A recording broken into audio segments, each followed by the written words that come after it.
खेमबहादुर गोदारको जेठी बुहारी आज गोदार परिवारहरू यति धेरै जम्मा हुनुभएको छ। मलाई बिहानदेखि खुसीको आँसु आउँछ। अब है उहाँहरू तीर्थ जानुभएको छ, तर पनि अझै मलाई तीर्थ यही घरमै तीर्थ हो कि जस्तो फिल भइरहेको छ।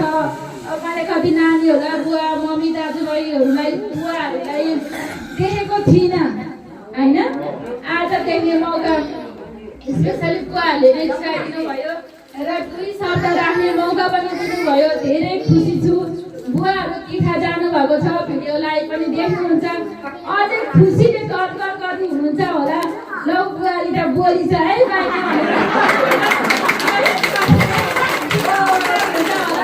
धेरै खुसी लाग्यो उहाँलाई। फेरि मौकाहरूले दिनुहुन्छ।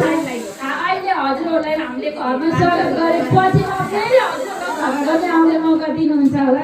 अन्त मेरो 2 शब्द यहीँ राख्छु। धन्यवाद।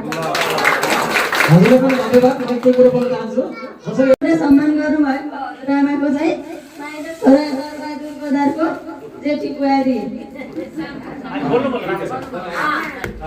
अनि आज हामीले कति हाम्रो चिनजान थिएन, एउटै फरक भए पनि गोदार समूहको भए पनि, तर आज चाहिँ सबैजनालाई देख्न भेट्न पाउँदा एकै ठाउँमा हामी जम्मा हुन पाउँदा चाहिँ धेरै खुसी लागेको छ।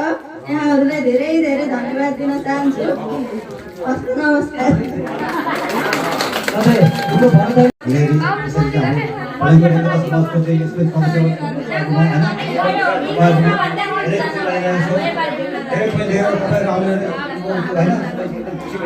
कहिले भेटाउनु भएको चिन्जान भयो होइन।